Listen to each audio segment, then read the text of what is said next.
An average enterprise with about, call it 10,000 employees, 2 to 3,000 engineers, has about 44,000 open source components that the developers are directly bringing in. So they intentionally go to GitHub, they download these projects. Now, where the problem becomes more interesting, Sean, is for each one of those, on average, at least in the NPM ecosystem, it brings about 77 to 78 transitive dependencies that a developer is not paying attention to. This is just stuff, as I say, coming for free as a gift to you, but that gift has a tax you have to pay. Varun, welcome to the show. Thanks for having me, Sean. Yeah, it's great for you. It's great to have you here. So this is your first time on Software Daily. So I think a natural place to start is to kick off with an introduction. Who are you? What's your background? And how did you end up where you are today? Great question. So I'm Varun Badhwar, founder, CEO of Endor Labs. We'll probably talk more about the subject, but Endor Labs has been around for a little over a year. Prior to this, I'd started 2 other companies. Most recently was a company called Redlock in the cloud security posture management space.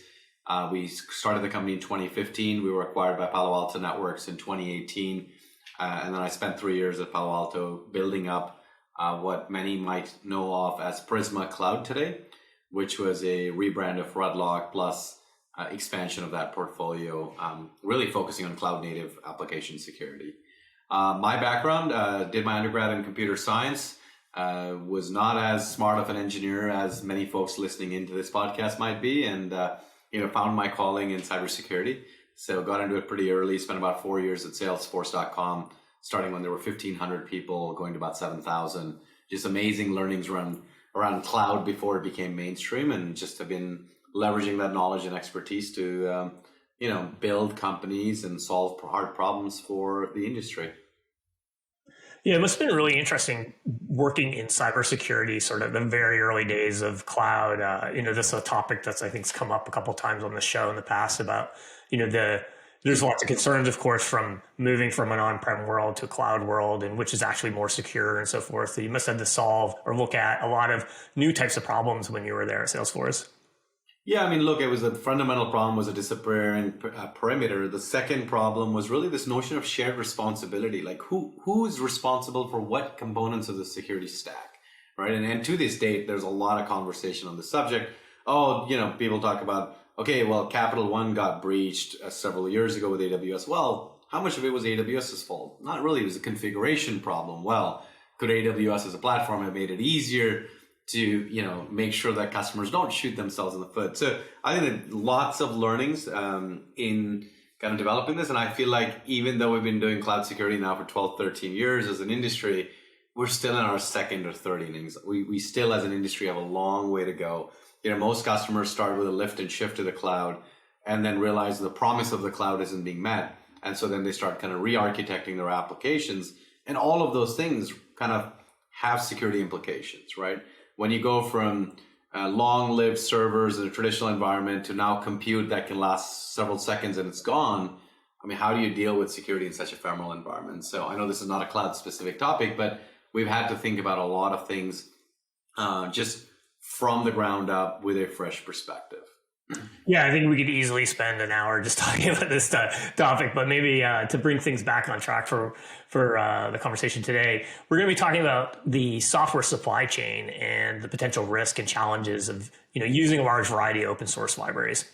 I feel like the concept of a software supply chain is something that has really sort of come onto my radar in the last year or so. I just keep, I keep seeing talks at events. I saw some work coming to GitHub a couple of months ago. It seems like something that is suddenly very, prevalent. Maybe I was just out of the loop. I don't know. But starting with the basics, what is the software supply chain? Yeah, Sean, great question, right? And we'll talk about why is this also becoming a forefront kind of conversation topic today. What is software supply chain? Look, up until like several years ago, a software engineer wrote 70, 80, 90% of the code themselves, and there was very little borrowed code from other people, right? Like a lot of it was first-party code. Today, the best engineers or the smartest engineers are the ones that start with saying, what are the components that I can reuse that are already pre-existing, pre-built, and available on the internet? Google is a developer's best friend. You've got Stack Overflow and Reddit and Hacker News and lots of ways to bring in information. So today, statistics are that 80 to 90% of code in modern applications is code you don't write, but you borrow from various parts of the internet. And obviously GitHub has become a great source of that. There's 20 to 30 million different open source projects and packages out there that anybody can use as a starting point. So, when you build your house on borrowed components, and the analogy I'll draw here is a little bit like a car. When Tesla's building a car, they're not building every component, every module, every chip, every part. They're assembling it.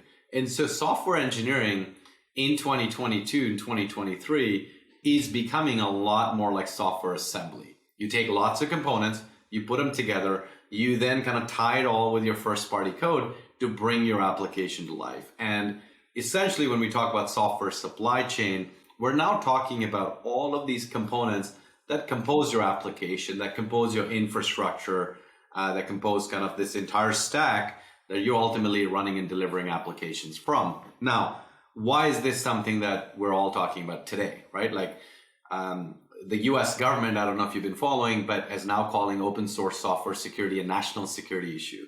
There's actually a Secure Open Source Act, a bill that was proposed in a bipartisan manner in the Senate in September that's being pushed through. So all of a sudden this is at the forefront, but why?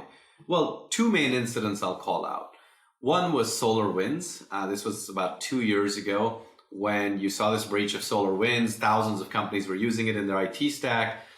Their build systems were compromised. Their update that they then shipped to every customer was compromised and basically breached the environment for every customer using it. Now, this was really the first time I would say software was used as a weapon against customers of that software, right? So for no fault of mine, just because I used software from a trusted party and updated it, I was breached. And up until that time, the worst people imagined could happen with software and code. The worry was, is somebody going to steal my IP and walk away with a USB drive with my code and maybe share it with my competitors or whatever else? SolarWinds brought to the forefront this whole idea that your software can be used to attack your users and your employees and whoever else is consuming that software. And that's a pretty scary proposition.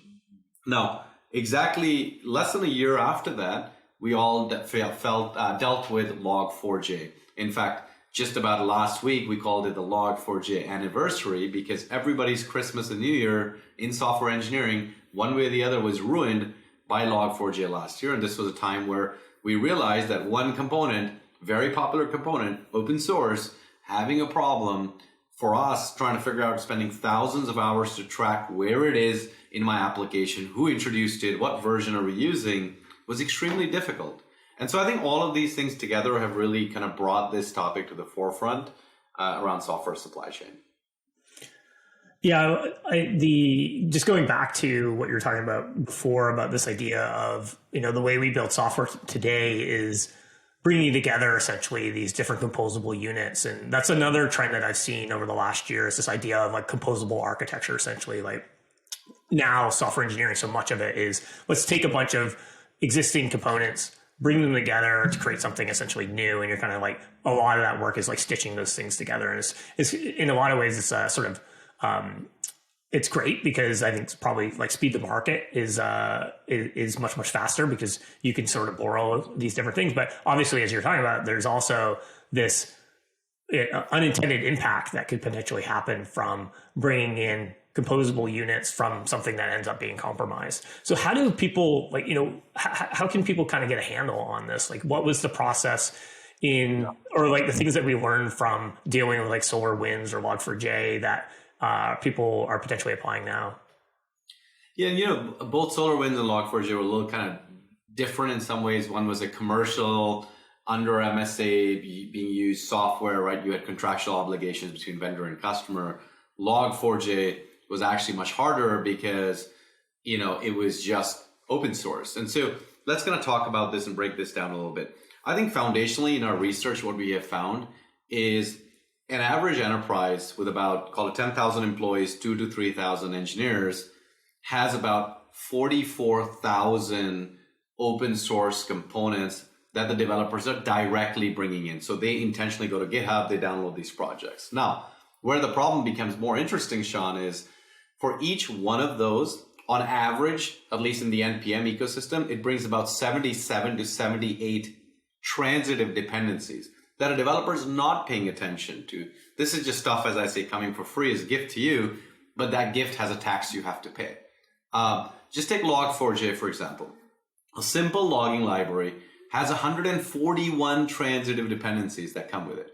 So the hardest part in all of this, as developers are going in every single day and consuming all of this open source kind of code from the internet, is we just don't know what the sprawl looks like in our internal environment, like across multiple GitHub repositories, multiple application teams, multiple engineering teams. What are all the components? Who is bringing them in? From where? And how are we consuming all of this? The how is the harder part. I'd say the industry has solved up to the point of scanning your manifest files, like your POM XML and package.json files, and figuring out, okay, here's a list of imported dependencies, but I may be importing Kubernetes, which has 100,000 lines of code, but I may be using only 1,000 lines of those code and just calling one method, one function, but I just don't have that level of visibility. So the biggest learning coming out of Log4j was most people scrambled. The most advanced engineering teams had war rooms set up, spreadsheets being shared saying, hey, Mr. Developer, please go check your code. If you're using Log4j, please put it in the spreadsheet. Tell me what version, how you're using it, et cetera, et cetera. That step took thousands of hours, Sean. And you wonder in 2022, 2023, when you have all these amazing observability tools across the stack, why don't we have observability deep enough in our dependency graph? So that's the number one problem, to answer your question. Mm-hmm. The second part from there is because when you add up these direct dependencies times all the transitive dependencies, an enterprise has hundreds of thousands of these different components. Now, how do I manage and measure risk around all of these? Well, I'll say the fundamental problem in the industry is we don't give developers visibility and telemetry to say, here's the health of this project, right? Like today, as an engineer, you go to Google, you go find something on GitHub, you may look at their stars on the project, the forks, as a proxy to popularity, but you don't know who the humans are. You don't know what their motivations are. How good is the quality of their code? Did somebody actually analyze it? How good is their security posture? How disciplined are they about new commits? How disciplined are they about test code coverage? Do they actually run CI or not? These are all factors that play into your decision process as an engineer to say, hey, do I want to bring this code in? Is it sustainable? Is it high quality? And is it secure? We don't have good answers to that today. And so we don't, our developers are flying blind as a result of that. That's another problem that needs to be solved. And the last piece I'll say, as it relates to kind of this, all of these components coming in is like, how do you secure them at scale? Most engineers here have received reports from security teams for vulnerabilities. And I bet you 8 out of 10 times when you actually analyze your code, it turns out that it's what we would consider a false positive or not applicable or not exploitable in your environment. Yet the security teams in the industry today just don't do a good job of weeding that out. And the philosophy so far has been developers are guilty until proven innocent. And that needs to change. Like there is so much wastage of time because once you get that security vulnerability report as an engineer, you're having to look at, spend hours looking at your code only to then go back to the security team and say, look, we have a false positive here and here's why. Like our tools need to get better, Sean. Mm-hmm. Yeah. And I imagine if as an engineer, you're primarily seeing false positives from these different reports, you're going to eventually not take them as seriously, maybe not dive into the details quite as much because you're like, well, the last 50 of these I've dealt with have all been false positives. So I need to ship this feature next week. I need to focus on that. And that's kind of how, a mistake could be made. Yeah, 100%. Right. And the other thing is like a lot of times security will say, well, look, I need a clean bill of health. Just go update the darn thing. I think what people don't appreciate, and this is why in engineering we have this terminology of dependency hell, like it's a real challenge for engineers to have to go update dependencies, be concerned about what's going to break. Do they have enough test coverage? Do they accidentally take down another peer's application because they're pinned to a particular version of dependency? We just don't have visibility into all of this. And there's no customer success team sitting behind all of this open source software to help you. And so I think as we think about moving forward, look, we all need to embrace open source software. We all need to do it the right way. And so the philosophy that I always talk about is you almost need a dependency lifecycle management kind of thinking and process that starts with what is the intake process when my developer came in this morning to work and decided to use a new kind of dependency. Well, how do I help them make the right selection call? Are they using the right version? Can this code be trusted? Is it good quality? Is it secure? Give them that metrics, let them use it, let them kind of deploy the product, and then on an ongoing basis, measure and monitor the health of that project. Because you know what may be thriving today, 6 months from now, 9 months from now, maybe an abandoned dependency, right? The maintainer may be gone, the GitHub repos are archived, but a developer just doesn't know. And unfortunately, you're going to find out the hard way when you have a bug and you're trying to get a fix and one's not available, right? So I think we just need better visibility and we need to pay attention to this problem. Mm-hmm. Yeah, so I think that's a natural jumping off point to talk a little bit about Ender Labs, which you're the CEO and founder of. So what is Ender Labs, and how does it help developers essentially put guardrails around open source libraries?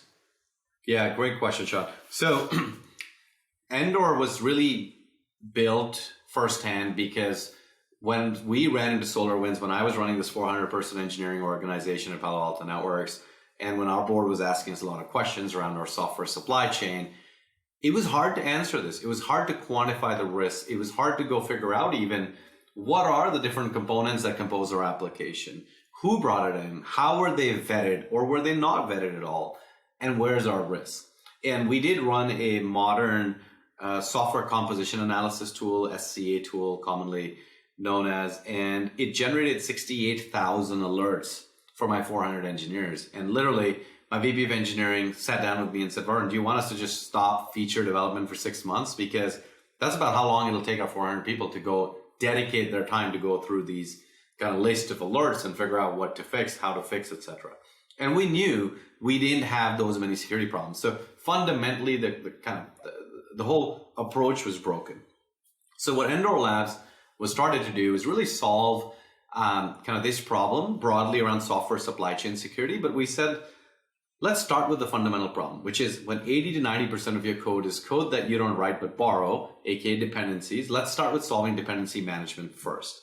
And in dependency management, we said we're going to build a platform and a capability that helps do three things. One, when developers are bringing in new things and considering what to use, let's give them the visibility and metrics basis of which they can decide if they want to still use this code and rely on it as part of their critical application.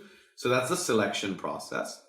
We then said security is completely broken. There's far too much noise, killing developer productivity. And the fundamental problem there was everybody just relied on manifest files for scanning. The problem there, Sean, is you just don't know how your developers are using the code. Just because I am importing library doesn't mean I'm impacted by every vulnerability in that library. And that required a different approach technically to solve it. So the thing that we do very differently with security is we don't just rely on your manifest files. We actually are performing a very specific form of static analysis where we build call graphs of your code. And so we can understand and trace exactly how your first party code calls your dependency, which methods, functions, and API calls it uses, what part of the code can be ignored because your developers aren't using it, what transitive dependencies as a result are being invoked, how are they being used. And so the dependency graph is extremely detailed, which allows us to prioritize on vulnerabilities that are actually just reachable in your code, not because they exist in a packaged version. And through that, we can actually reduce about 80% of the vulnerabilities reported by existing security tools. That's a huge time saving because in our research, each one of those vulnerabilities takes about 8 hours for a developer to investigate. So you can just imagine there's tens of thousands of hours of savings there. And the last piece we actually do is help our developers actually manage and maintain these dependencies to avoid the dependency health challenges. So examples of that. Well, you're importing library, I see it in the manifest file, but your engineers refactored code and stopped using it. You could safely just remove that entire dependency and improve your build times, reduce your security blast radius. There might be a package, and this just happened in the Go ecosystem last week, I can't remember the name, but very popular package. The maintainers decided to archive it rather than transferring over ownership to somebody. Well, how do I, an engineer just busy on my application development, know that, right? So we can push that kind of information and reminders to developers to say, wait a minute, this is part of your critical application. It is no longer maintained. You need to roadmap a potential swap to go to an alternative dependency. Or, hey, you are going to need to update your library, but here are all the different paths through which it's accessed. Here are the different repos that have access to the same version, and so how do you best update? So we just try to simplify an engineer's life all the way from selection to security and maintenance. We have broader aspirations, but I'd say first we really want to nail down the dependency management problem. One last thing I forgot to mention is, the industry is talking a lot about this concept of software bill of materials, SBOMs. That to us is table stakes as part of this process. If your teams, your management is asking you to produce SBOM artifacts for your application, we can help you automate that entire life cycle as well. Mm-hmm. In terms of doing the static analysis, so how does that work from, if I want to apply this tool to my source code, am I essentially doing, giving access to my repo to Ender Labs to perform that static analysis? That's exactly right, Sean. So the way we integrate is, let's say you're using GitHub Cloud or GitLab Cloud. We just have an app. You connect us to your Git platforms, and we scan it. If your code is on premise because you're using GitHub Enterprise Server or Bitbucket or kind of one of the other ways, the best way typically is customers will connect us into their CI process. So we'll be a step in CI pipelines, and every time there's a code commit, we would scan and analyze the code there after we do a one-time scan of your existing repository. In terms of how we surface all of the data and integrate into the user experience or developer experience, we have plugins for the IDEs, so people can connect us. That's the earliest point of feedback you would get. So if you're doing an NPM install something, we would tell you right there and then, hey, Mr. Developer, here's kind of the different problems you are likely to run into, and here's what your organizational policy may mandate. And then in the CI process, companies can actually enforce that policy. Example being, you can say, I will not let you bring in a new dependency that's not even maintained or where the repository is archived. And so we would do those checks and we could block you in the CI if you're doing that. And then, there's a UI and an API available for the security orgs that want to see a pan repo visibility and kind of analytics and findings. They could do that through our UI or APIs as well. I see. And then let's say that let's take the Log4j vulnerability as an example. If I was using Ender Labs, how would that help me essentially address or manage the impact of something like Log4j? Right. Great question. So first and foremost, where people struggled with was figuring out which application, which repositories were using the affected version of Log4j. And the harder question was not only where we had directly imported it, but where had we imported something that was then transitively bringing in the impacted version of Log4j. So let's start with a simple example. I have 90 different applications, and I need to quickly figure out how to do this. It took companies thousands of hours to manually review the code and manifest files to figure that out. We have that continuous inventory being maintained. It would take you 5 seconds to run a query that says, show me all repos where I have this version of Log4j. Step one. So let's say I've gone from 90 repositories to 30 that have the affected version of Log4j. Well, my next question then is, where am I actually using Log4j in a manner where I'm calling the vulnerable function, right? Because you had to use a particular method call and function call in order to be exploitable. That is an even harder question to answer. And because of our static analysis and producing of call graphs, we have that information instantaneously available as well. So now you would say, okay, and this version being used, and it's actually reachable in my code. So great. Now I can get you that level of granularity. The third piece is, okay, now I know where it is. Now I know where I need to fix it. The reason the industry statistics today are saying that about 40% of companies have still not fixed Log4j is because let's say you found the project, the source package where there's a problem, and you update it. Now you're the engineering platform team in a company with shared services. So let's say this is the auth module and 20 other teams use this auth module. Just because you updated this package Doesn't mean all those 20 teams have updated it. You now need to find out who those teams are that are using it and get them to make sure that they're updating it. And that visibility doesn't exist. I've talked to hundreds of different platform engineering teams. They just don't know like who is using the components that I'm shipping and how are they using it. Mm-hmm. Because of our dependency graph, we actually have that information as well. So we can say, okay, we found the source of the problem. We fixed it. Here's an updated package. Now I know exactly which 20 teams to contact and say, I'm watching you and you're still on the old version. That needs to be updated as well. So we can kind of get all the way through the remediation. So it's a very systemic way of solving this problem. So, I work in, data privacy in my day job. And I think like one of the big challenges historically with companies that are dealing with, privacy challenges is that they essentially end up with a similar problem where their customer data is like all over the place. So they have essentially customer data sprawl. And in the problem that we're talking about, you essentially have this, open source sprawl and all these transitive properties. Do you think that we need essentially some sort of shift in the way we kind of engineer products to rethink essentially this problem where, I think historically, like if you're working on a particular project on a team in a large engineering organization, you're focused on solving that problem. And maybe you're just bringing in dependencies, but then they have essentially these large scale impacts that could happen in the case of something like Log4j, where people could be depending on you.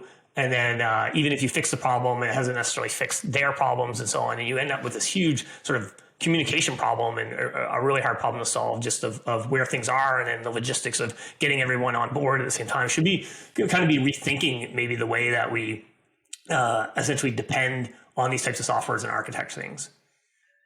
Look, ideally, yes. Realistically, it's very hard to get there. So you come from Google, you know this, Google has a monorepo environment, like literally the core of Google applications are all shipped of the monorepo. If you want to bring in a new dependency, somebody actually has to take ownership of it within Google. It's vetted, it's reviewed. There's an army of people that kind of do fuzzing and all kinds of testing against the dependency. It's then introduced. Many times it's forked if it's critical.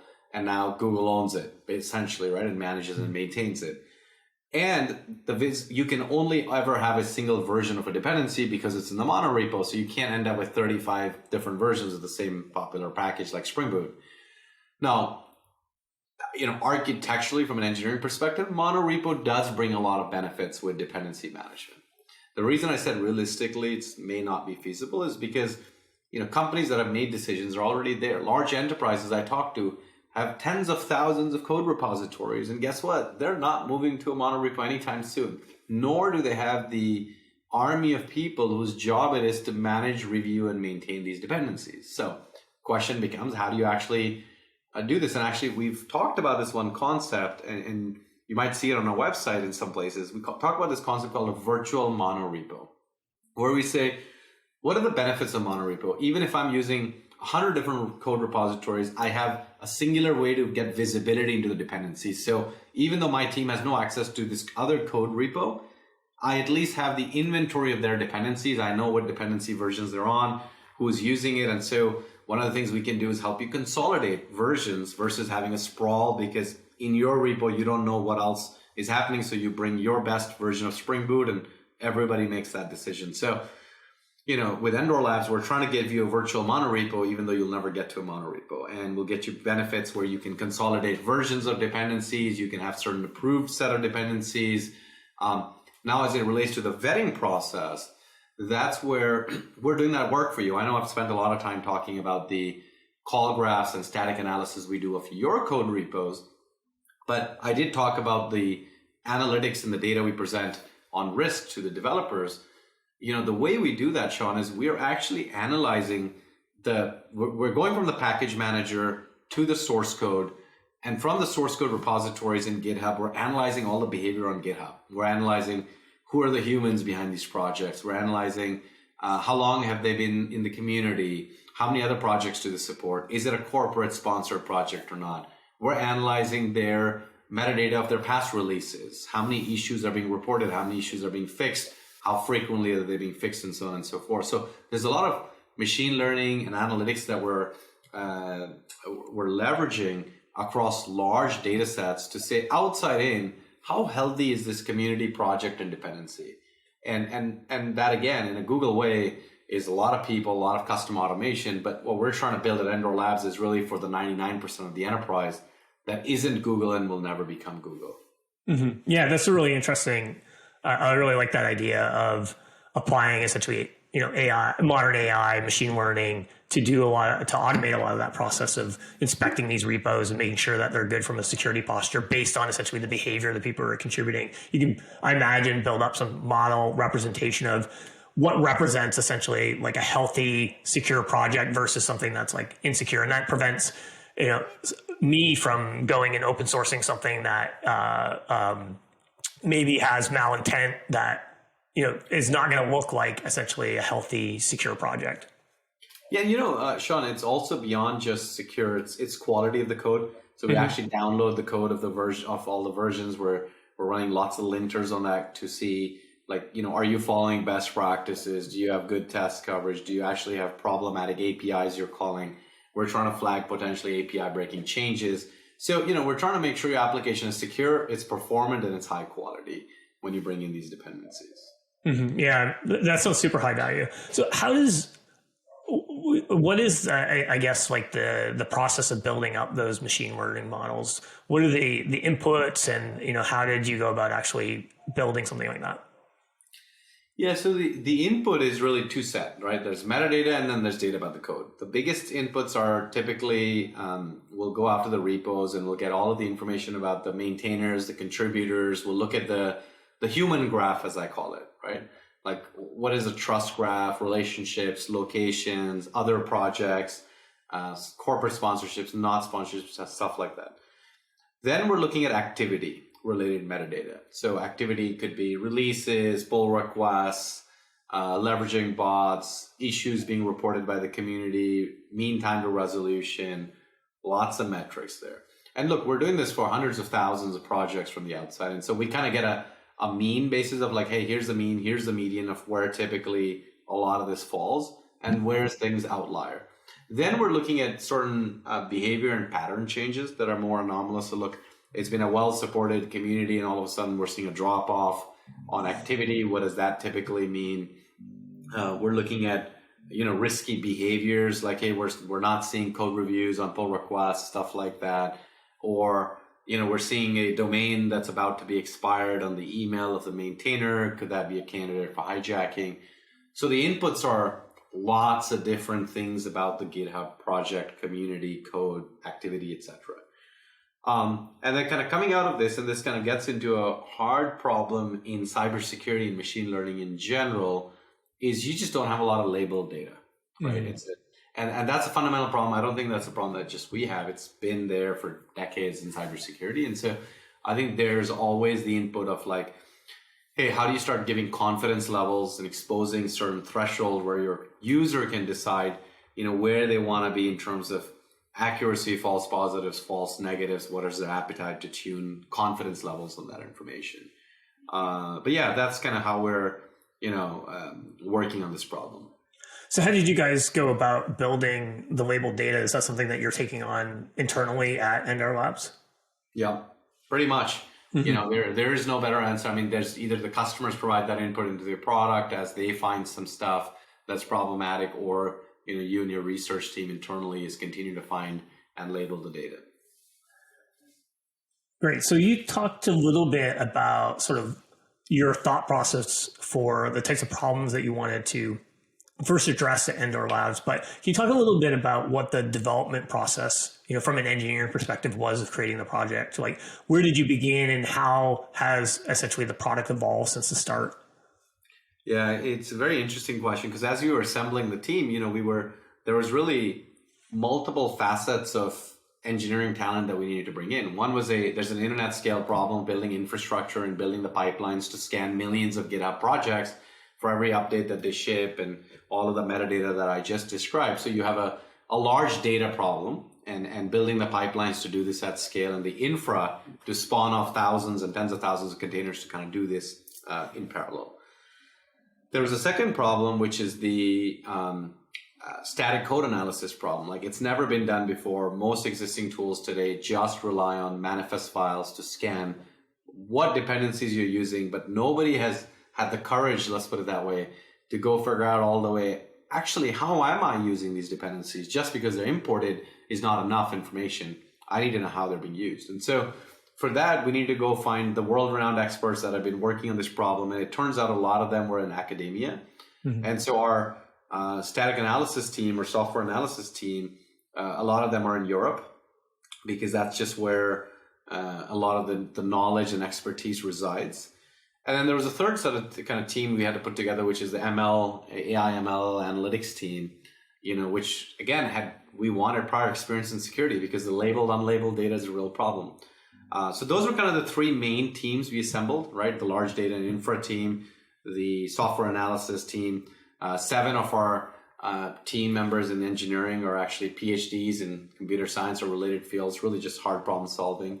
And then the machine learning and analytics team. And then obviously you have to round it up with a UI and other piece. So what we've ended up with, Sean, is today we have about 35 people in engineering. About 20 are in the US, many of which are in Palo Alto, but also remote US employees. We have about 4 or 5 in EMEA, and then the rest in India. And so we're continuing to hire the best talent wherever we find it, related to kind of domain focused problem solving. Mm-hmm. And from an organizational perspective, are the is a team that's focused to say on the machine learning problem, are they spread across these different time zones, or are the time zones handling specific problems? Time zones aren't solving. I wish they were all solving specific problems. It would make life from a management perspective simpler, but they aren't. So our perspective has been, let's find the best static analysis people in the world. 2 of them end up being in the US, 4 end up being in Europe, so be it. We try to do that, but we don't make that a barrier or requirement in recruiting. It does mean, obviously, the teams post-COVID, most world, organizations are becoming more globalized, and management and culture, async communications are huge, and giving people the opportunity using Slack pretty effectively, Zoom recordings, opportunity for people to kind of comment, communicate. You can't just go into a conference room and whiteboard and make a decision right away.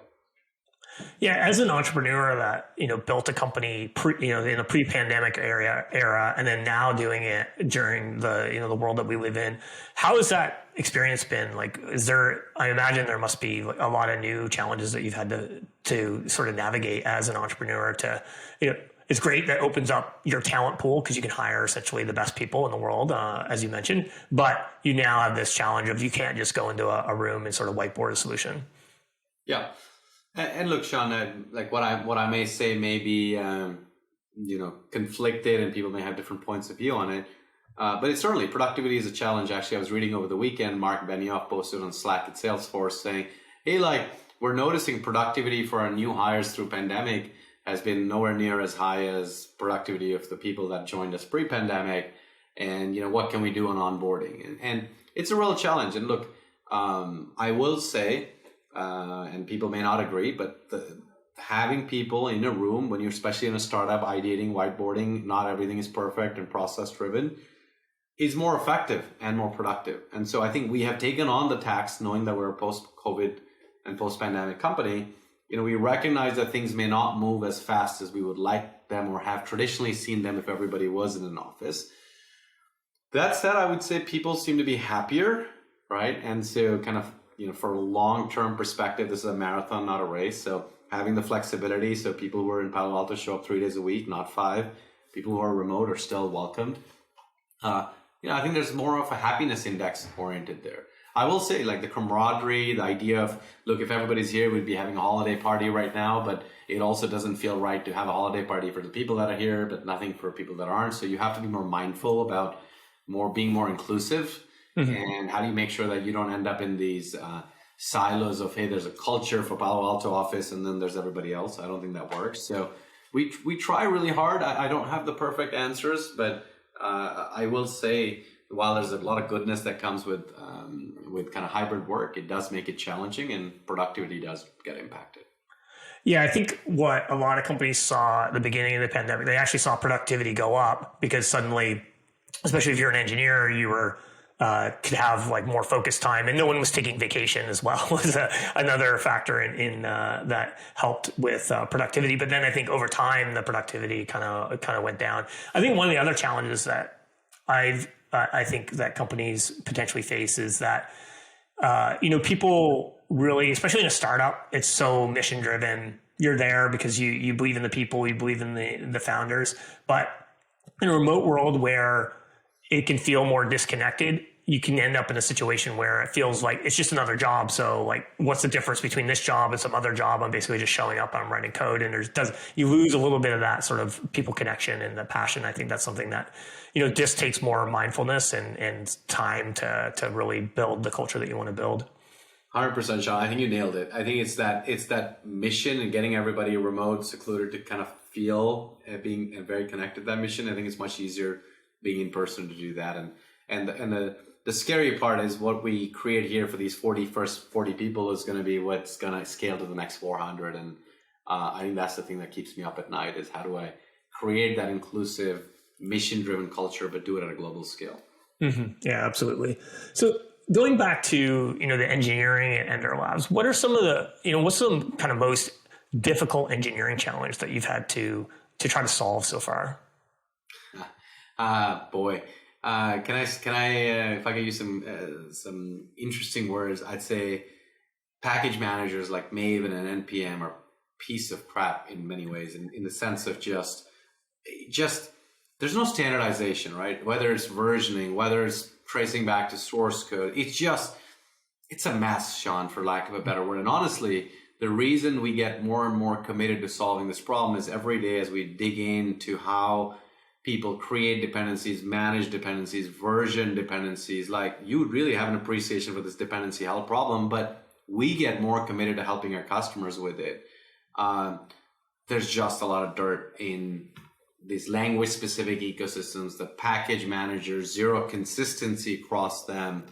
I think that's probably the hardest challenge is how do we go at scale, machine driven, go find packages, make sense out of packages, make sense out of tracing back to their source code. Like, just a simple problem, Sean. Imagine this, right? Like, from a security perspective and risk perspective, if you're bringing in something from a package manager, a particular version, and there's no guarantee that that is what is in the source code of GitHub, like, that's a scary thought. And we haven't solved this problem today. Like, people talk about provenance and code signing. I mean, that's its infancy, but I could be downloading something completely different than what appears to be in GitHub as a problem.